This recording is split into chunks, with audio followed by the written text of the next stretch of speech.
بسم اللہ الرحمن الرحیم۔ بیٹا جی آج ہم سبق ہجرت نبی صلی اللہ علیہ وآلہ وسلم میں موجود اقتباس کی تشریح کرنے لگے ہیں۔ کفار نے جب آپ صلی اللہ علیہ وآلہ وسلم کے گھر کا محاصرہ کیا اور رات زیادہ گزر گئی تو قدرت نے ان کو بے خبر کر دیا۔ محاصرہ بیٹا گھیراؤ، گھیر لینا، بے خبر کر دینا مطلب غافل کر دینا، سلا دینا۔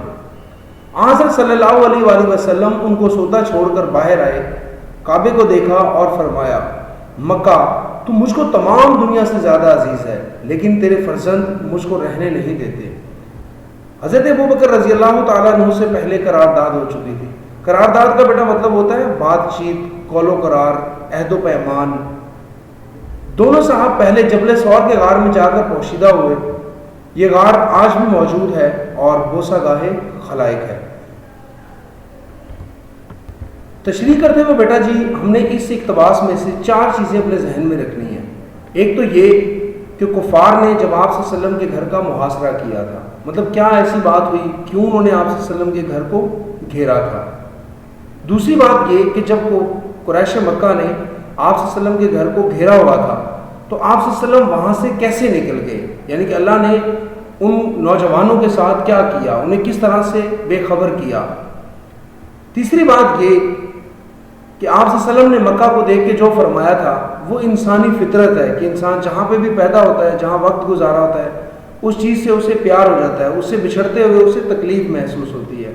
اور چوتھی بات یہ کہ وہ غار جہاں آپ صلی اللہ علیہ وآلہ وسلم جا کر چھپے تھے وہ مسلمانوں کے نزدیک نہایت عزت کی جگہ ہے، وہ ہمارے لیے برکت کی جگہ ہے۔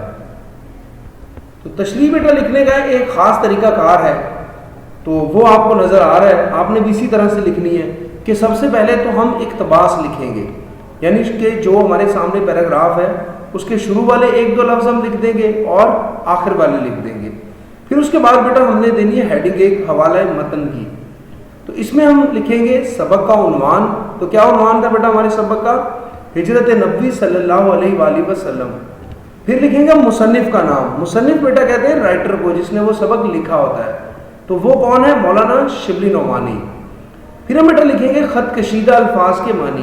خط کشیدہ لفظ جو ہے بیٹا اس کے معنی میں سمجھ لیجئے، خط جو ہے، خط کا لفظ اردو میں کئی معنوں میں استعمال ہوتا ہے۔ ایک اس کے معنی ہوتے ہیں لیٹر، یعنی خط جو لکھا جاتا ہے، اور ایک اس کے معنی ہوتے ہیں لکیر۔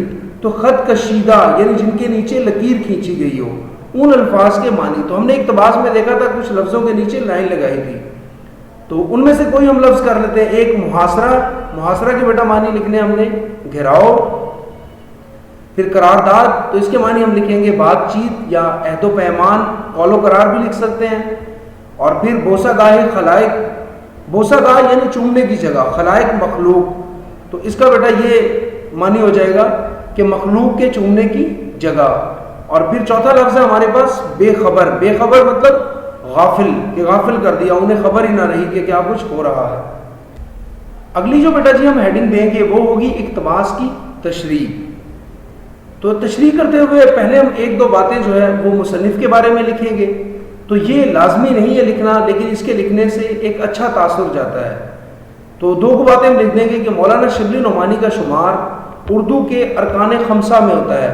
ارکان خمسہ اگر ہم یہ کہیں نا کہ اردو لینگویج کے 5 پلرز ہیں، تو ان میں سے ایک پلر جو ہے وہ مولانا شبلی نعمانی ہے۔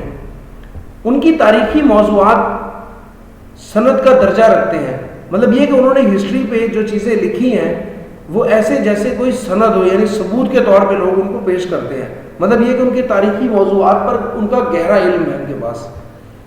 تو یہاں سے تشریح اب شروع ہے۔ نبوت کے 13ویں سال جب اکثر صحابہ مدینے روانہ ہو چکے تو آپ صلی اللہ علیہ وآلہ وسلم نے بھی مدینہ ہجرت کا ارادہ فرمایا۔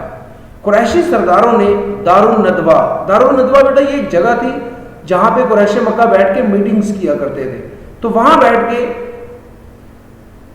دارالندوہ میں اسلام کے فروغ کو روکنے کی غرض سے مشاورت کی، یعنی مشورہ کیا، جہاں یہ طے پایا کہ تمام قبائل سے ایک نوجوان منتخب ہوگا اور سارے مل کر یک بارگی یعنی ایک ہی بار تلواروں سے نعوذ باللہ آپ صلی اللہ علیہ وآلہ وسلم کا خاتمہ کر دیں گے۔ اس مقصد کی تکمیل کے لیے ان نوجوانوں نے آپ صلی اللہ علیہ وآلہ وسلم کے گھر کا گھیراؤ کر لیا۔ آپ صلی اللہ علیہ وآلہ وسلم کو اللہ نے بذریعہ وحی قریش کے ارادے کی خبر کی اور مدینے کی طرف ہجرت کا حکم دے دیا۔